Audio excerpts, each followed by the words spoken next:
But I need to know a little bit from you guys because I can say anything you want me to say about farmers markets. But kind of tell me a little bit what you're interested in learning about farmers markets. Policy issues, how to start one, what makes them successful, is all that helpful information?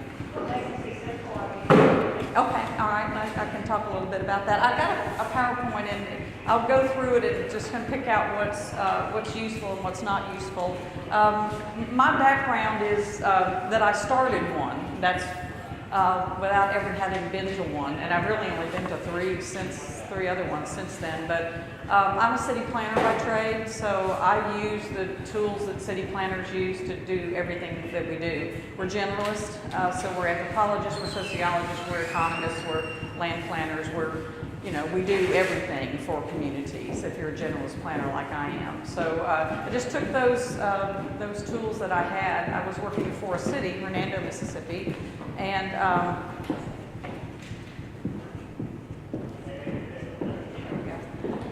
at the time, and I was explaining a little earlier how I got in the position of Director of Community Development. I was working as Deputy Director of Planning for the city, and the recession hit. So we went from issuing 300 building permits a year to 0 within a couple of months. Developers were going bankrupt. It was Hernando was a very fast-growing community, about 100 and something % increases in population every 10 years. Really, really growing fast. Memphis suburb. So I told the mayor, I said, don't fire me, I really need the job, and here's the other things I can do. I've worked in community health before. I was a foodie, so it was a natural that I would pick farmers markets to kind of start with. But so I had this new job, Director of Community Development, and my job was really to improve the economic condition of the city during the recession. So anyway, and we did. We actually weathered it much better than most other communities did because of our quality of life initiatives. Had a very strong mayor. A lot of you probably know Chip Johnstone if you're from Mississippi. You've probably heard of him. He's a health guru, and the city was the first healthiest hometown in Mississippi, very progressive. Mayor in the state, and basically gave me free rein to do whatever needed to be done to meet a lot of different goals, including health initiatives. So when we started the farmers market, and when I talk to people about when they want to start one, I certainly always talk about goals, because you can get in the car and drive anywhere you want. If you got a map or an itinerary, then you're going to get there a lot faster and usually meeting your goals. So certainly one of the major reasons that we started the farmers market was economic development. In Mississippi, our tax structure for local communities is this. You can either, it's not just an issue of how much money you get in sales tax, but it's also that cash flow is king. So every month you get a check from the State Tax Commission, or now the Department of Revenue, or you can wait until one time a year you get your property tax revenues in from the county. So sales tax is king in terms of economics in small towns in Mississippi in particular. It's usually about 60% of the general fund budget. So economic development is critical in communities, particularly retail development, because that's where the sales tax comes from. So as I was working with the chamber on this and thought about some ideas about, what could we do, one of the board members of the chamber was we were developing the cool factor list. Started talking about farmers markets in 2008. I think we began the market. So no preparation, except that I found farmers. I talked to the local Department of Extension Service and said, tell me where the farmers are who are not growing commodity crops in Mississippi. The big three. That's what most people grow. Hernando's right on the edge of the Mississippi Delta, so there's lots of corn for silage, lots of cotton, lots of soybeans, but not a lot of farmers on that end. As I began to find out, I didn't know where to find farmers. I had no idea. I didn't know any fruit and vegetable farmers or anybody that grew meat or milk or anything else. But economic development is critical. To certainly generate visitors to the town. Any of you that study economics know that you've got to have people and money from outside coming inside. Otherwise, you're just cannibalizing the money in the town. You either buy a dress or you go to dinner. You rarely do both, unless you're wealthy, very, very wealthy. But if you're on a relatively fixed income, you choose. So if the people in your town are the only people buying things in your town, you're not going to move anywhere. You're not generating wealth. And when I say wealth, I don't mean people living in mansions. I mean the regular term for wealth, which is just that people earn money, feed their families, send their kids to school, do the things that they do, shop in the community, and that kind of thing. So that was what we wanted to do. Certainly grow the number of farmers and producers, because I learned quickly that a diverse market is the best kind of market. If you are a linear thinker and I'm just going to do fruits and vegetables because that's easy, and it is easier, trust me. There's less regulations with regard to the sale of whole fruits and vegetables, but you can't do that and have a very successful market. Convenience is key. We were talking earlier about price versus convenience, and for the individual consumer, price in an area like Hernando is not such an issue. Hernando has a median family income of between $60,000 and $70,000 a year. So those people were very willing to pay for fresh. Didn't have too much organic at the time. It was just a slow moving thing.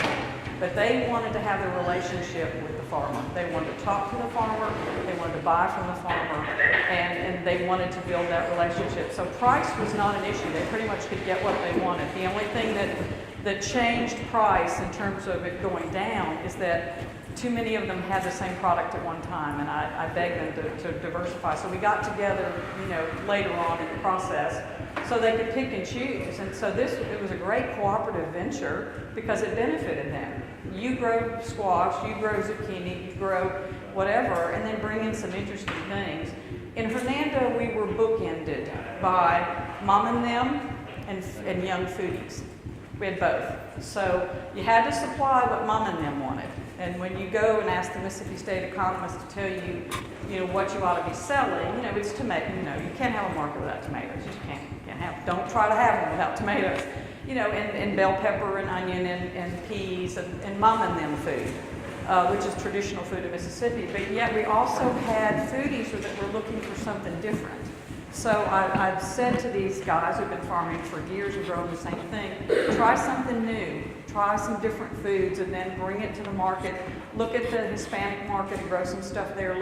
Just kind of begin to ask your folks what they want. As time went on, they did. They took on a consumer customer service model where they began to ask, and they changed that. So certainly growing the number of farmers and producers.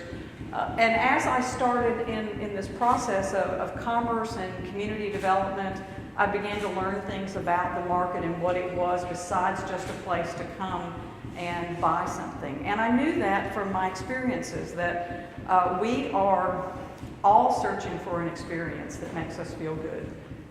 Some people find it through happiness and grandchildren. I use that as an example because that's dear to my heart. Some people use retail therapy for it. Some people, they just do different things to find happiness and have that experience. It's a human experience.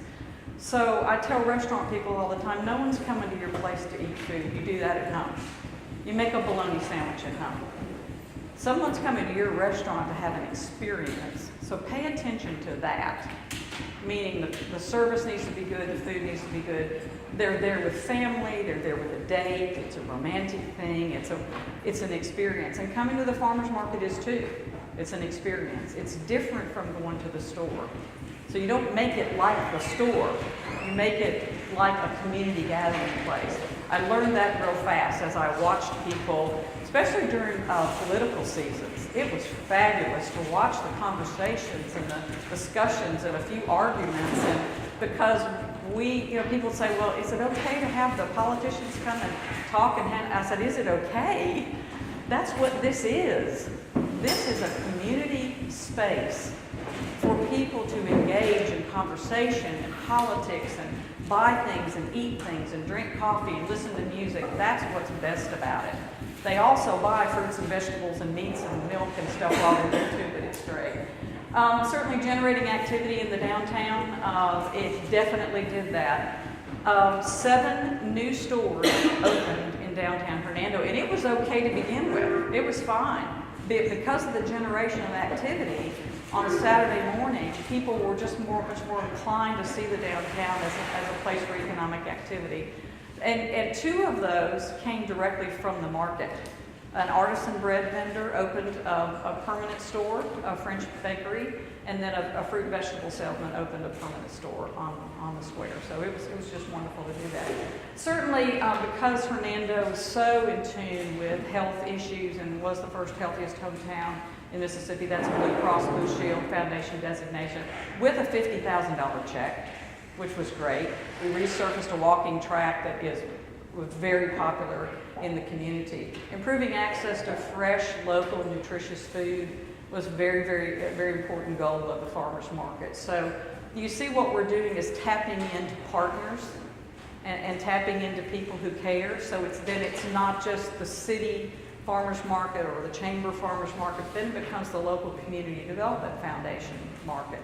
And people got involved that way. And then it became a place where nonprofit organizations could come to raise money. So City of Hernando involved in developing a skate park and a dog park. Well, the City of Hernando didn't have any money to do that, but it did have land because a bank had donated some land.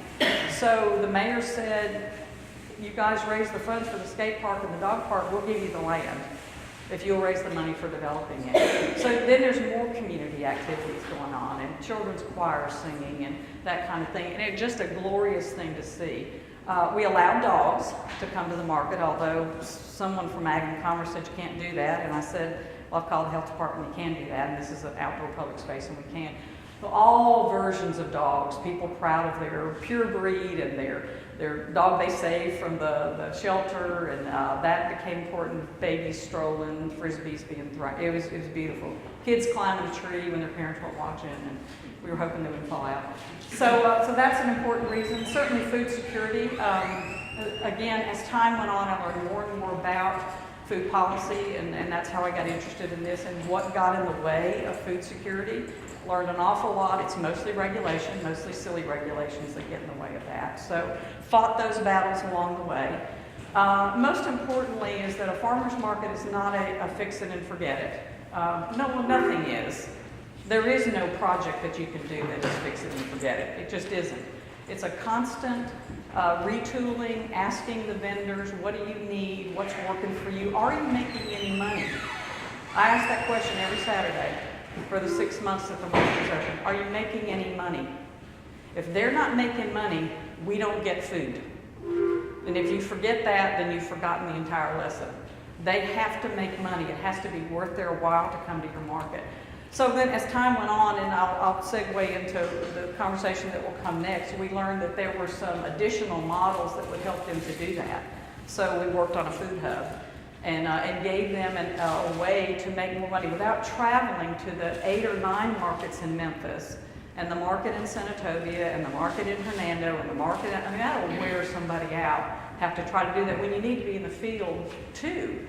And then also, so we worked on different models. Can we get 4-H kids to sell for you? It's constantly retooling, constantly asking the questions. What's making this work? And what doesn't work? And in 2009, when the rains came, the floods came, and there were no tomatoes, I sat in an empty courthouse square, nearly empty, I think there were a couple of vendors there, and cried, and I said, this is not going to work. And I don't like to be defeated, and I don't like for things not to work that I think should work. And then a man on Tuesday, or Monday or Tuesday, called me after that. His name is Billy Ray Brown. And he said, hey, this is Billy Ray Brown. I have Brown's Dairy Farm, just started it. And he said, I want to come up there and sell my milk up there. Is that okay? I said, absolutely. And by the way, the good news is I knew nothing about health department regulations or Ag and Commerce regulations. We would have never started the market had we known we would have to climb those hills. Mountains, mountains to try to get over them. Just ignorance was bliss, just started. But when we had a protein provider come, I knew I had to pay attention. I knew enough that I had to check on this and ask about this. So then the real fights began with Ag and Commerce. Not so much with the health department. They pretty much said, we'll leave you alone if you don't cook anything. So, and we worked through those and found some good people in organizations that helped us with that. So, who's helping me with time? Are you? Just tell me, just say stop when it's time for me to stop. Because I want you to hear what he's got to say. So I don't want to take too much time. I mentioned this, that we had a couple of people start businesses in the square, and that was wonderful. So they're now, there's more property tax being paid, so there's money in the till so that the city and county could do more of the things that we needed them to do in terms of economic development. So, and it was great. I love the idea of supporting the farmers. I like the idea of giving them a place to do things. And this is a statistic that when I talk to folks about about food security and about local food, and I'm not mixed on organic and those kind of things. I think it's a good movement, but I understand why it's slow and it takes farmers a while to do it. It's costly, and in the end it's good and it's better, but they're day to day. I mean, they're thinking, get the stuff in the ground, get it out of the, that's how they're thinking. And there's a guy that told me he would never, ever, ever do organic. Guess what he's doing this year? He's doing organic. I'll tell you why he's doing organic and why I love this country. And if you don't love this country, you watch Alexander Pelosi's 50 states on naturalization of immigrants in this country and watch the tears of people that come here because of it's so much better than anywhere else. He's doing organic because he had people come to his booth and say, why don't you have organic? And I told him, I said, you're going to get more and more and more of those. You need to tool up and do it. Don't be a curmudgeon. This is the people want you to do it. So he's doing it. It's wonderful that he's doing that. So it's a good thing. The market's a good thing. You guys have seen this before. This is where your food travels from.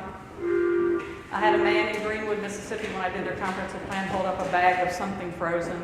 And when we asked for comments on the plan, and he said, where do you think this comes from? And it was, I don't know, like black-eyed peas from Argentina. He said, why aren't we growing black-eyed peas in Greenwood, Mississippi? Why aren't we freezing them here? Why aren't we canning them here? Why aren't we selling them fresh here? Why? And the answer to the why has to do with the retooling of the crop system. And it is hard, but it's not impossible. In the Mississippi Delta, most of the communities in the Delta have lost at least half their population in the last 30 years. That means there's dilapidated housing that's been removed from inside the town. There's a perfect place for land.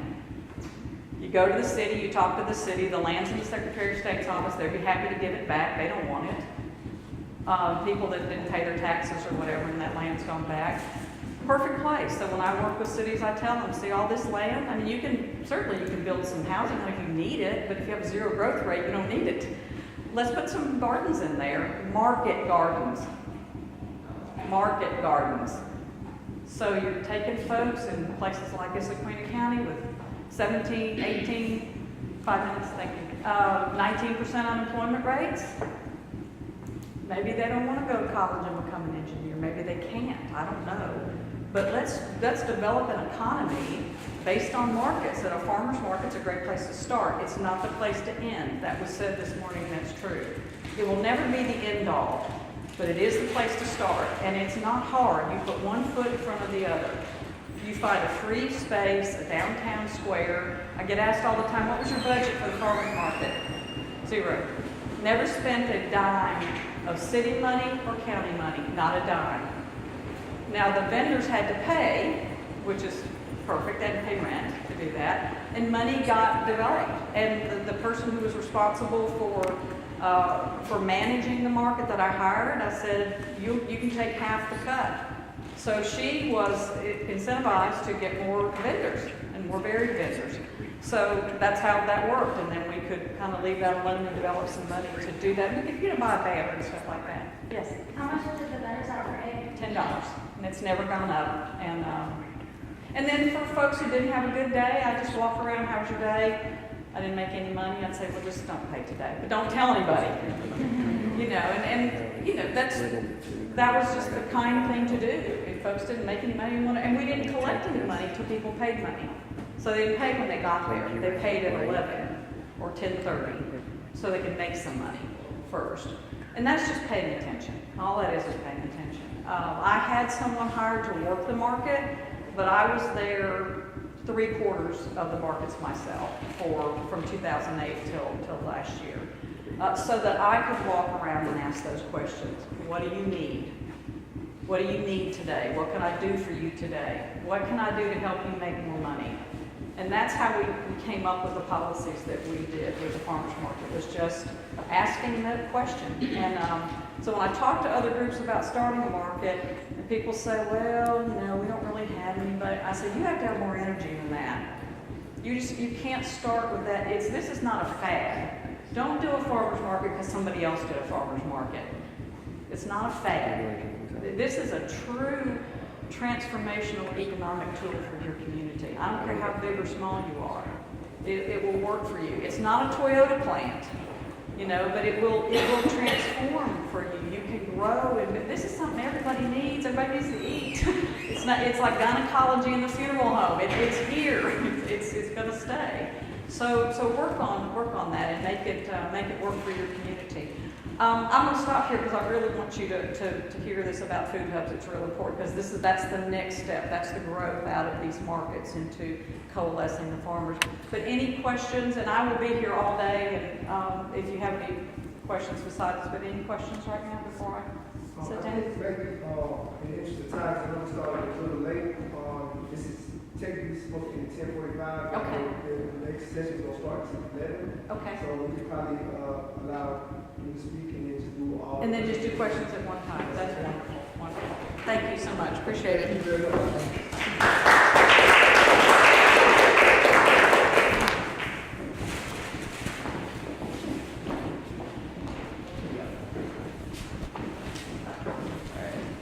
Shouldn't be wrestling. Let me know if it's wrestling. Is it wrestling? Good night. Hi. How y'all doing today? So I'm going to talk about food hubs, and so I'm going to give you just a quick background on where we are in farming right now, and what a food hub is, and the necessity of that, what we're doing to bring one into Jackson. And I'd like to save some time to answer questions that I know and hope that you'll have. So let me just jump right on in. We do have a rich tradition of farming for food here in Mississippi. But that tradition is mainly done within communities, and it's mainly been done families growing for themselves. It has not been a big part of our overall agricultural sales. That's not what we've done in Mississippi. It's one of my partners in this venture, Chef Nick Wallace. He grew up on a farm in Edwards, Mississippi, and he tells me about growing up there, about how their main industry was logging. The 20 acres that they had, but they had 2 acres that they were growing their product on, and there were about 6 other houses in the community. Most of the men there, they came and worked with Nick's grandfather on the logging side, but they were all growing product together. They were all growing their food. They weren't selling it outside of their community. They were growing it for each other. That was part of the payment for doing the logging, to bring the economy back into the community so they could feed each other. And it was fascinating hearing Nick explain how that developed over time, how the logging pulled more influence, and then they got away from some of the farming, and they started bringing in hogs, and his grandmother got diabetes, and she got very sick. And for 4 years, it was kind of touch and go. And then grandfather said, wait a minute, what are we doing here? What are we doing? What's happened? What's changed? Well, then they realized the food's changed. They started buying outside of the farm because it was more convenient for them to do that. They saw the deterioration of the health, and they realized, wait a minute, these hogs that we're getting now, when they started asking questions and finding out about it, they found out they're being grown on concrete. They're being raised on concrete slabs. That's not the way hogs need to be raised. So they just said, okay, we're going to take 2 of our uncles that are here, we're going to take them off the logging, and we're going to put them back to farming. And they continue with that tradition today of growing a lot of their product there. Thank goodness, Nick's grandmother is 91 years old now, and she no longer has problems with diabetes. She no longer has problems with blood pressure. She's very healthy now. So we have this rich tradition of growing. Well, what happened? Well, between 1940 and 1990, we had an amazing mechanization of our agricultural system, during which our population of the United States skyrocketed. It doubled, okay? But the number of people living and working on farms in the country went from about 30 million to less than 3. Right? So we got 1/10 the people doing twice the output. Right? So that's, what it was taking 20 people to do is now taking 1 person to do. And on the one hand, yeah, it's great. It's created a lot of leisure. It's also created a lot of unemployment. One person's leisure is another person's suffering. And that's the system that we're left with here. And our state, during that time while the United States was growing like this, we were growing at 1/5 the rate. So we're losing that job opportunity in our rural areas. People are coming to the city. People are going north. So the people that were traditionally growing the food in their communities and their families, they're no longer on the land to do that. They no longer have the people to support that kind of growth. So we have basically gone to a system where we import our food. We have given up a lot of it. We have a romantic association with it. We have small gardens, but for the most part, we are not growing our food. We source about 10% of what we eat locally in this state. And when it comes to fruits and vegetables, we have a big agriculture tradition here, and we have a big agriculture business that employs 23% of our workforce. And yet, we only grow about $200 million worth of fruits and vegetables annually, including sweet potatoes. We consume $750 million of fruits and vegetables. Right? So we have an import deficit there of over $500 million just in fruits and vegetables. Now we have this import deficit at the same time as we have we were first, now we're second, highest rate of unemployment in the country, and we're number 1 in hunger. Number 1 in hunger, we're unemployed, we're importing our food, and we have 1.3 million acres of cropland sitting on farms. 25%, a quarter of the cropland sitting on farms is unharvested. Unharvested here in this state. Right, so that's a math problem right there. You think, well, all right, well, if we're hungry, we're unemployed, we got all this land, and we're importing our food, why don't we just grow? Because it's not so simple. Because during that time, from 1940 to 1990, when we saw this amazing mechanization, this amazing sense of efficiency that happened, part of what happened is we ended up valuing the efficiencies more than the value of what they were creating itself. Efficiencies really became the goal here, not the end. Everybody's looking at it from their individual business perspective, and not stepping back and saying, well, what are we producing? Are we producing food, or are we producing the idea of food? Are we producing something that looks and smells like orange juice, that's been mocked up in a chemistry lab somewhere just because it's easier to get that, it's efficient to get that to us. They may never have seen an orange, connected with it. So we've lost a sense of value with our food system. Now, when I say lost, we can't go back, because the way it was not good here for over 50% of our people. We can't go back to that way. We have to come forward to a new way.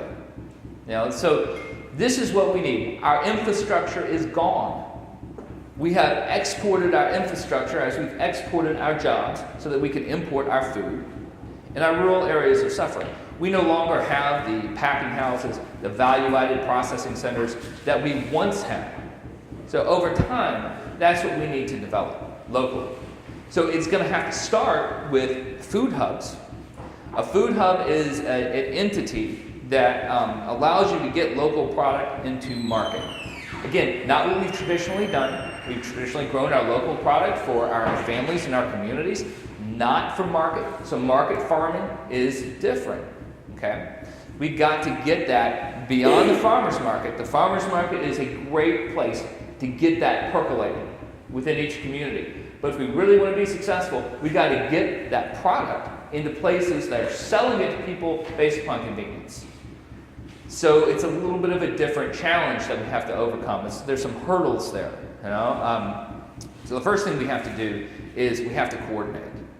You know? So as a hub, we are talking with all these resellers. Some of them industrial broadliners who they recognize that both for their own economic self-sufficiency, that they've gotten so efficient that they are now dependent on sources that they can't trust. They want local sourcing now. And they also see the local value in that, right? But we also have a lot of restaurateurs, local restaurateurs who want local product. And we know we have schools here who say, yes, we want farm to school. Yeah. Some people don't get it yet. You know, they're not buying into it yet, but they will as soon as that product becomes available. But right now it is too difficult for most farmers. We do about $1 million in farm to school right now, $1 million overall, about 4 farms supplying that. You know, because they have value-add processing on their farms. So it's going to be, because of the regulations required to do that, you have to sell to the Department of Defense, you know, in order to get your product into the public schools right now, unless you have a one-on-one relationship on the produce side. But if you're selling it on bulk, that's what you have to go through. So it means you have higher requirements, higher costs, higher liability insurance. So you have to have a lot of volume, so you have to have a lot of acreage. You know, and where are the small farmers in that? The small farmers are lost within that. So what we do, thank you, what we do, we've got about 10 minutes. I'm going to wrap this part up in a minute so that I can get some Q&A from you guys. So what we do is we coordinate. We come back with everybody over here that wants to buy the product and say, all right, how much do you need, in what quantity, and how you like that packed for you, you know, what time of year. So we have our, basically our demand schedule. And then we come back to our farmers, small farmers, you know. We want to cultivate small farmers, but we'll take product from anybody. But, you know, what do you grow? What can you grow? What do you have a history of growing? How much land do you have? How close are you to other farmers? You know, how can we help cluster that? What are your challenges so that we can help bring solutions to you, either through ourselves or through nonprofits, through institutions, through bringing you to their attention and saying, look, we can move that product for them if you guys will do this. If you guys will provide accounting services over here, you know, as a nonprofit, so that we don't have to, because if we do it, we could do it, but we either have to charge for it or we have to take the hit for it, because we are going to be a for-profit entity. And it's very, very important that we are for-profit, because that is about economic sustainability. We want our farmers to be making money. The only way we're going to be profitable is if they're profitable. That's the risk that we are taking on. Now, we may fail at this. We hope we don't.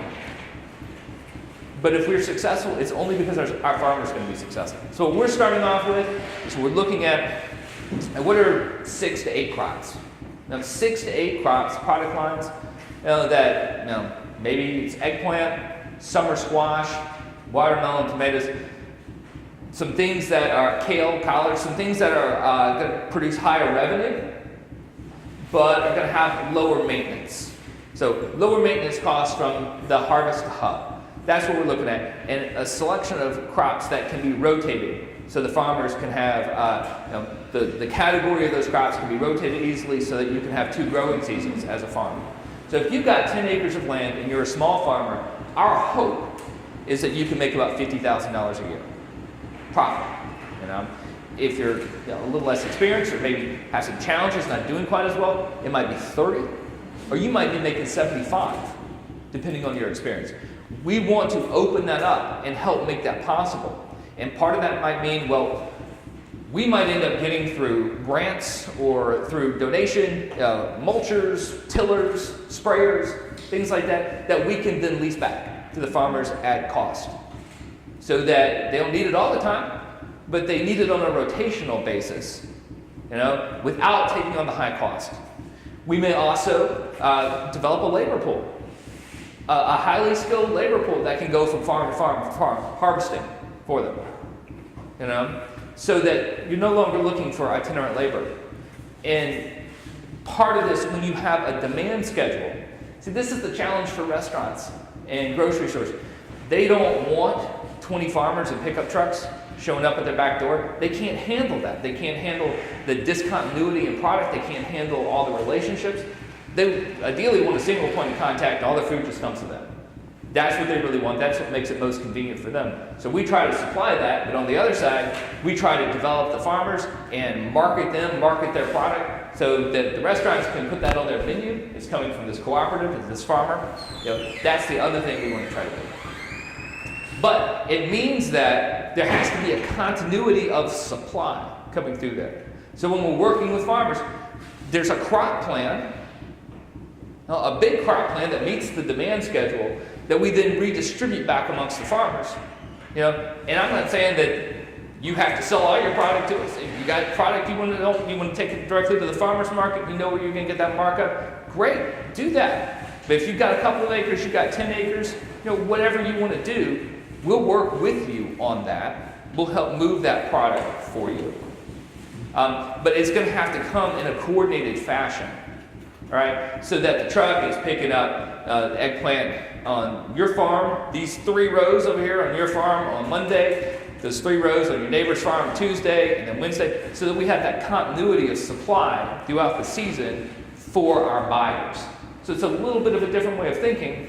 It's not that much different, you know, from going for a community, from going for your family farm, but it really is based upon somebody else's demand, and that's what we have to really sync up.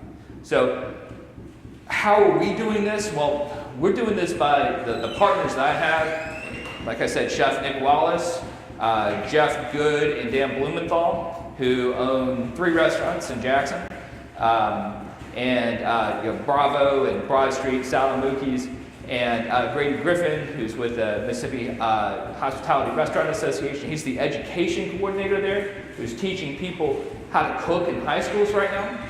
So we're bringing together educators, restaurateurs, chefs, and we're also working with local farmers who are part of our group so that we can understand. We're putting subject matter experts in place and people who are willing to take on the risk. Because let me tell you, this is the big thing. It is risk. There's going to be a lot of pain, especially in that first and second year. You know, the distributors we're talking about, I'm sorry, you know, we couldn't get you the quantity of product that you needed. So we're going to have to order twice as much product than we're going to be able to place, and we're going to have to go find home for that secondary product. You know, we know that we're going to have to do that. We're going to take on risk. The people who are buying it are taking risk, so that we can help reduce the risk for the farmers and encourage farmers to say, all right, well, you know what, instead of going just for the farmer's market where I'm going out here and, you know, I've got to find everybody to buy my food post-harvest. I pick it, and I go around and look, who's going to buy this? Who's going to buy this? And go from place to place to place. You know, maybe now, okay, I know that I can still do that with some of my land, but on this land, you know, I'm going to have a known quantity for selling it. All right, so maybe I'll open up. I'll grow 12 acres now. I'll grow 14 acres now. I'll take on that risk. So that's what we're trying to do with the Food Hub. Initially, here in Jackson, we did receive a $100,000 grant from the USDA to open a food hub here. We're negotiating our lease right now so that we will be ready in the spring to have a nice cold storage facility where that product can come to directly off the farms. We can repack and get it out to market. So that's what we're working on. If you guys have questions, I'll be glad to accept them now. Yes, ma'am. So who is the audience or who's the buyers? Like, is it a buying club that comes through? Is it the restaurants? Okay, it's restaurants, it's friends that, you know, Jeff and Dan know and Nick knows. It's the 4 restaurants that are in this group will be buying it. But then it's all of their friends and connections from the 20 years they've been doing business here. They say, guys, we need you to buy local now. We need you to take this on. So that's part of it. But it's also working with a number of broadliners and grocery stores who have come to us and said, we really want to develop this. We could either hire a bunch of coordinators or you guys can do this. Why don't you do it? So we have buyers that are willing to bring the product. We just have to make sure that what's being grown and developed is in accordance with their guidelines. And they're talking about loosening their guidelines, so that we can make this work. What's your capacity and all of that? How many do you think you can take in?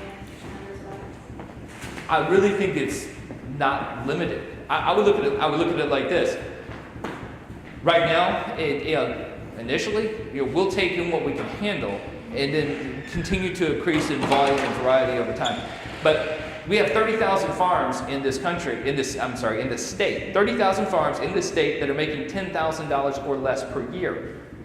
That's 30,000 of our 43 farms making $10,000 or less per year, right? So if we get 10,000 farms that are participating, 100,000 of those dormant acres right now, that's 10,000 farms making $50,000 a year on average. That opens up possibility. The existence of a food hub opens up the possibility for value-add processing for other kinds of facilities to come online. Things that we can't even imagine right now, but other entrepreneurs will fill in that space. And hopefully the schools too. Yes, ma'am. Who pays the farmer for the produce? We're going to pay the farmer for the produce. Is there a percentage? Yeah, there will be a percentage. Exactly. What we're trying to do is maybe $3 a basket. That ends up being a markup as we sit between the reseller and the farmer. We got to figure out what that farm gate's going to be, And if they need more services, if we have to go pick up the food from them, then instead of maybe $10 a basket, maybe $9 or maybe $11, depending on what they're offering. So that's about negotiating that. So at the end of the day, we know that we're making enough money so that we can keep our doors open and continue to expand. Really quickly, hey, I know we all have a lot of questions, but this session is going to be in about 3 or 4 minutes.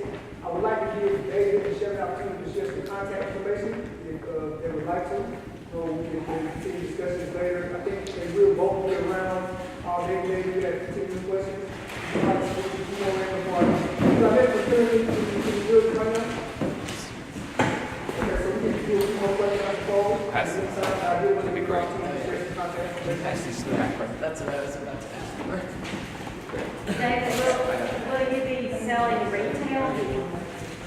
And yes, and we are going to do retail as well. And that's the other component to help you market your brand. So we are going to work on a retail establishment where basically you've got your premium product that will go to some of the broadliners and some of the restaurants. And there's a lot of non-premium, that might otherwise be waste, it might not fit. But that's the opportunity to create basically CSA baskets, on-demand baskets for people to come in. They'll buy a basket for $20, $25 of whatever is available. So that's margin right there. That's where we get a lot of margin from what was waste. We can pass that margin back on to the producers. No.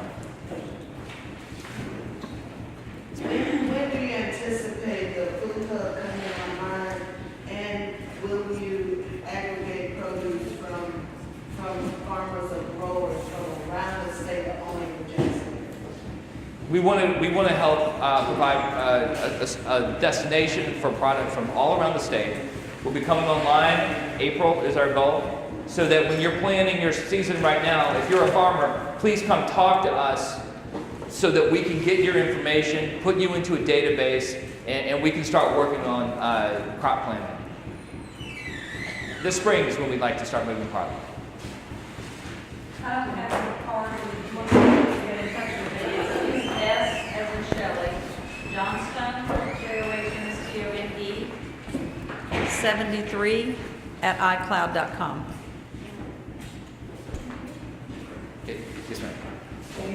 David, is there any kind of evaluation plan or evaluation process that can be started? This is correct. Start Right. the first year, and what's your projected operating budget for the first year? Okay, excellent questions. All right, so the questions were, is there an evaluation plan? There are multiple evaluation plans, and part of that comes from getting the USDA grant. We have to do that. So what we're planning on doing is part of our own internal tracking. We want to be able to have a metric for every exchange that we have with the producers, and then every exchange that we have with the resellers. So we're getting both, we're tracking both quantity and quality of that exchange. Then we want to have a third party, a university, and right now we're talking with MSAN, so maybe a combination of MSAN and Jackson State, who come in and they evaluate the quality of those transactions. Now I will say that one of the challenges that food hubs across the country have had is that they underestimate that break-even point. Yeah. And then a lot of them, they're nonprofits.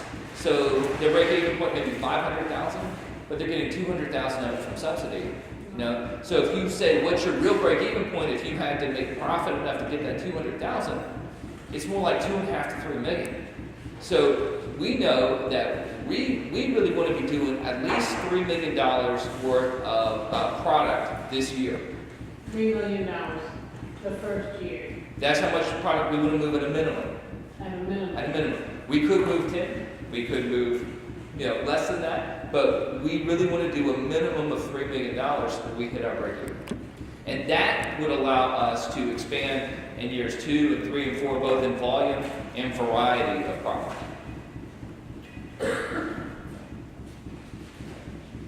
Any other questions for now? And please follow up with Shelly. She also knows a lot about food hubs, and farmers market. Follow up with me if you have any questions, and we'll both be around, after the session. Thank you. Thank you.